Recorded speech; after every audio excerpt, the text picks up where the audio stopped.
Hai and hello, what's up good people, apa kabar kalian semua? Kembali lagi bareng saya di channel Non Subsidi yang akan senantiasa membahas dan mengulas alur cerita sinetron Love Story The Series yang kini sedang kalian sukai. Saya mau absen dulu, kalian para penggemar sinetron Love Story The Series dari mana saja. Silahkan tuliskan nama daerah asal kalian di kolom komentar agar supaya kita selaku fans dan juga penggemar sinetron Love Story The Series dapat saling bersilaturahmi satu sama lain di sini. Serta ini juga akan menjadi sebuah bentuk dukungan kita untuk sinetron Love Story The Series dengan episodenya yang lebih panjang lagi agar sinetron ini dapat menghibur banyak keluarga di Indonesia. Sebelum lanjut juga menonton video dan ulasannya, untuk kalian yang baru saja bergabung dan menemukan channel ini, silahkan tekan tombol subscribe. Aktifkan juga tombol lonceng notifikasinya agar kalian tidak ketinggalan video dan info-info menarik seputar pesinetronan Indonesia yang sedang kalian gandrungi. And kita masuk ke pembahasannya. Pembahasan akan dimulai dimana ketika ada si Dinda yang kebingungan dengan maunya si Wilantara. Inginnya si Wilantara di sini Ken melepaskan semua karir dan juga kemewahannya sebagai artis. Namun si Dinda kurang menyetujui hal tersebut karena dinilai oleh si Dinda bahwa Ken selama ini melakukan profesi dan pekerjaannya hanya untuk membahagiakan dan menafkahi si Maudy. Di sini juga si Dinda berkata kepada si Wilantara dan si Ken bahwasanya jikalau Ken melepaskan profesinya tersebut, lalu Ken akan kerja di mana? Jikalau juga Ken kerja di perusahaan Argadana, maka Wilantara tidak terima, dan juga sebaliknya. Itulah yang menjadi kebingungan yang tanpa ujung bagi kehidupan Ken. Dinda merasa bahwa selama ini si Ken ini hanya bisa ditekan oleh semua orang. Bahkan saat dia berjuang untuk menghidupi keluarganya, Ken juga masih disalahkan. Baik guys, terlepas dari kebingungan ini, kita masuk lagi ke scene lain di mana ada si Argadana dan keluarganya yang sedang sholat berjamaah bersama. Di sana pun si Argadana merekomendasikan si Jidan sebagai imamnya karena ternyata katanya pembawaan dan pembacaan Al-Quran si Jidan lebih baik daripada mereka. Ya mudah-mudahan saja itu benar. Selepas sholat mereka pun berkumpul di ruang tamu. Nah di sini merupakan kesempatan si Vanessa untuk mengambil alih suasana. Si Vanessa kembali mengompor-ngompori dan mengadu domba suasana yang memang sudah sangat teriuh dan juga berkecamuk. Vanessa di sini berkata bahwasanya si Jidan ini bacaan Al-Qur'annya cukup bagus sekali. Dan juga dia merupakan seorang pengusaha kafe yang sukses dan juga baik. Nah, si Vanessa menyampaikan di sini bahwa katanya si Jidan akan lebih baik menjadi pendamping Maudy dibanding Ken yang selama ini tukang selingkuh. Mendengar kalimat tersebut pun, si Safira langsung membentak si Vanessa agar supaya Vanessa jangan asal bunyi kalau mengeluarkan ucapan.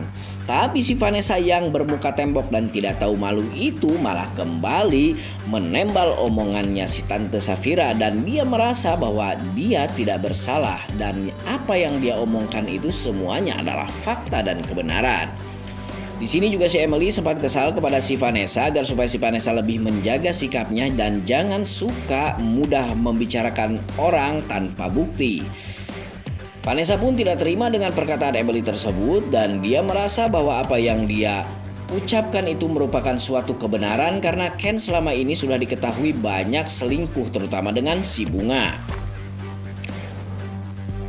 Mendengar perbincangan yang semakin tegang tersebut pun si Argadana keluar dan langsung mengajak mereka semua makan. Tapi karena ucapan-ucapan yang cukup menjengkelkan dari si Vanessa, yang lain sepertinya tidak mood makan. Emily dan Oma lebih memilih untuk ke kamar Maudy dan bertemu dengan Maudy. Nah di sini guys ada si Maudy yang lagi kebingungan soal motornya. Maudy pun berniat untuk menelpon si Anita dan menanyakan secara langsung motor tersebut kepada si Anita. Hingga akhirnya datang Tante Emily dan juga si Oma yang semakin memperkuat alasan Maudy untuk memvideo call si Anita dan menanyakan motornya. Maudy pun memvideo call si Anita dan menanyakan kabar pada awalnya. Si Anita pun sangat senang sekali karena dia sudah lama tidak bertemu dengan Maudy. Nah, di sini finalnya si Anita akhirnya ngaku kepada si Maudy bahwasanya motor si Maudy yang selama ini disayang-sayangi oleh si Maudy sudah dijual oleh dirinya. Mendengar kalimat tersebut, Maudy pun merasa kecewa dan sakit hati sekali. Tega-teganya si Anita menjual motor kesayangan si Maudy, yang mana motor tersebut adalah pemberian papah mertuanya yakni si Wilantara. Si Anita pun tidak bisa berkata banyak dan hanya bisa menangis memohon maaf kepada si Maudy. Namun sepertinya Maudy sudah sangat jengkel dan juga sangat muak sekali dengan akting si Anita yang selama ini selalu mencari muka dan mencari kekayaan dengan cara apapun.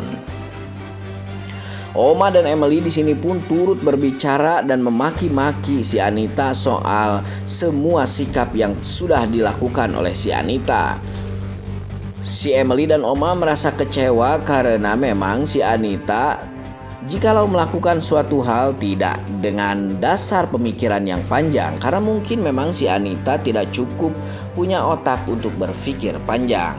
Dan di sini lain lagi ada si Argadana yang sedang makan dan santap malam bersama si Zidan berdua saja guys. Si Zidan pun dikagetkan dengan datangnya telepon dari kru di kafe tempat dia usaha.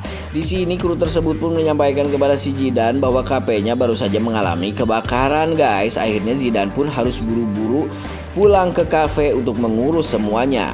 Si Argadana pun menyuruh si Zidan agar supaya si Zidan membawa mobil si Argadana guys. Pada awalnya, namun tak lama berselang si Argadana pun ditelepon oleh klien projectnya bahwa malam ini klien minta meeting dan juga harus bertemu. Akhirnya si Argadana memutuskan agar si Zidan diantarkan oleh si Mail.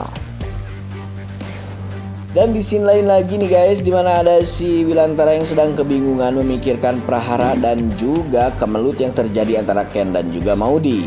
Di sini si Dinda berkata kepada si Wilantara agar supaya si Wilantara jangan terlalu mengekang si Ken dan juga Wilantara harus bersikap sportif.